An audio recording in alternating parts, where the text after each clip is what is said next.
Class 9th से equation chapter से मैं बता रहा हूँ। आपने इक्वेशन बहुत सारे इक्वेशन सॉल्व किए होंगे, छोटे छोटे इक्वेशन आपने सॉल्व किए होंगे, लेकिन यहाँ पर कुछ ट्रिक बताऊँगा, कुछ टेक्निक बताऊँगा, कुछ समझाने की कोशिश करूँगा कि आप इसको कितना जल्दी से जल्दी सॉल्व कर सकते हो। जल्दी मतलब सही सही सॉल्व कर सकते हो, क्योंकि आप कॉम्पिटिटिव एग्जाम नहीं दे रहे हो, आप कोई कंपटीशन में नहीं बैठने जा रहे हो, आपको 9th क्लास में सीखना है।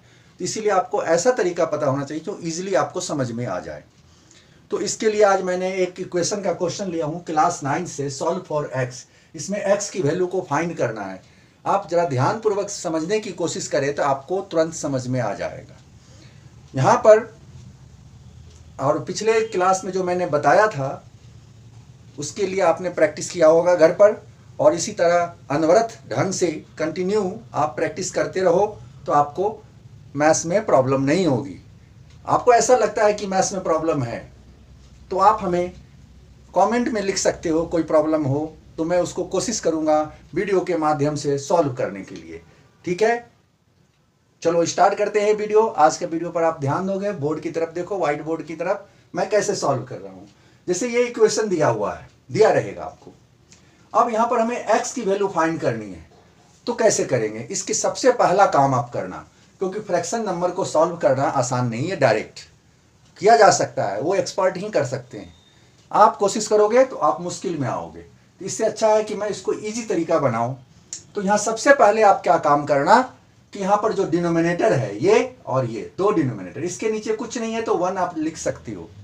ठीक है, 2/1 इरेशनल नंबर के फॉर्म में, ठीक है, फ्रैक्शन के रूप में आप लिख सकते हो। तो यहाँ पर क्या करना, सबसे पहला काम है 3 और 5 का एलसीएम कर लेना।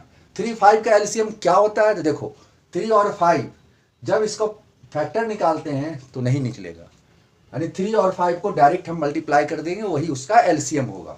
इस तरह के नंबर में 3, 5 में हम डायरेक्ट मल्टीप्लाई करेंगे तो एलसीएम आ जाएगा। ऐसा रूल है ना। जैसे कि मान लो आपको कह दे 4, 5 का एलसीएम, तो सीधे बताओगे 4, 5 का एलसीएम क्या होगा? 20 होगा कि नहीं होगा? अब 4, 5 का एलसीएम आप करके देख लेना। इसी तरह से ये 3 और 5 का पहले हम लोग कोई भी नंबर हो, यहाँ पर मान लो 3 है, 4 और 8 हो तो 4, 8 का एलसीएम करेंगे। 8 और 16 हो तो 8, 16 का एलसीएम करेंगे। यहाँ पर 3, 5 है तो 3, 5 का एलसीएम करेंगे। तो यहाँ हम लिख देते हैं स्टेप कि आप भूलोगे नहीं। एलसीएम ऑफ 3 and 5, ठीक है। 3, 5 का एलसीएम क्या होगा? 15 होगा। आप निकाल करके देख लेना। अब क्या करना, जो ये 15 आया है इससे सभी टर्म, जितने भी टर्म है उसको मल्टीप्लाई कर देना। 15 से क्या करना है? सभी टर्म को मल्टीप्लाई। तो यहां करते हैं इंप्लाइज दैट जरूर लगाना, और 15 multiply x + 4/3 equal to 15 multiply 2, ये दूसरा टर्म। अब तीसरा ये है प्लस 15 मल्टीप्लाई 3x - 4/5। अब इतना काम तो तुम लोग कर सकते हो, इसमें कोई दिक्कत नहीं है। इसके बाद अब आपको क्या करना है, इतना तो अब देखो यहाँ मल्टीप्लाई है तो यहाँ पर इन दोनों का डिवाइड होगा तो कैंसिल कर दो आप 3, 5 से, ठीक है, और ये मल्टीप्लाई हो जाएगा। यहाँ पर देखो 5, 3, ठीक है। अब यहाँ पर यहाँ लिखने का तरीका आप देखो कैसे लिखा जाएगा। ये 5 लिख लेना है, ऐसे लिख सकते हो, और x + 4 को ऐसे एज इट इज जैसे है वैसे लिख देंगे। फिर यहाँ पर मल्टीप्लाई करेंगे, 15 2 जा 30 प्लस यहाँ पर 3 है तो 3 लिख करके, और यहाँ 3x - 4। इंटीजर्स का भी ख्याल रखना है इसमें। हमारा क्वेश्चन अभी प्लस में है, कुछ माइनस में है, फिर भी आपको इंटीजर्स का ख्याल रखना होगा, ध्यान रखना होगा। अब इसके बाद आपको सिंपल आ गया टर्म में। अब इसकी मल्टीप्लाई 5 को किससे हो जाएगा? x से।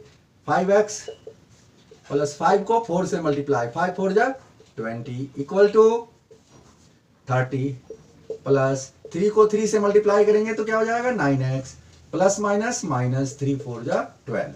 याद रखना, प्लस माइनस 3 4 जा 12। अब ये इक्वेशन को हम ट्रांसपोजिंग करेंगे, x को x के पास, लाइक को लाइक के पास, और नंबर को नंबर के पास रखेंगे तो यहाँ पर सिंबल चेंज हो जाता है।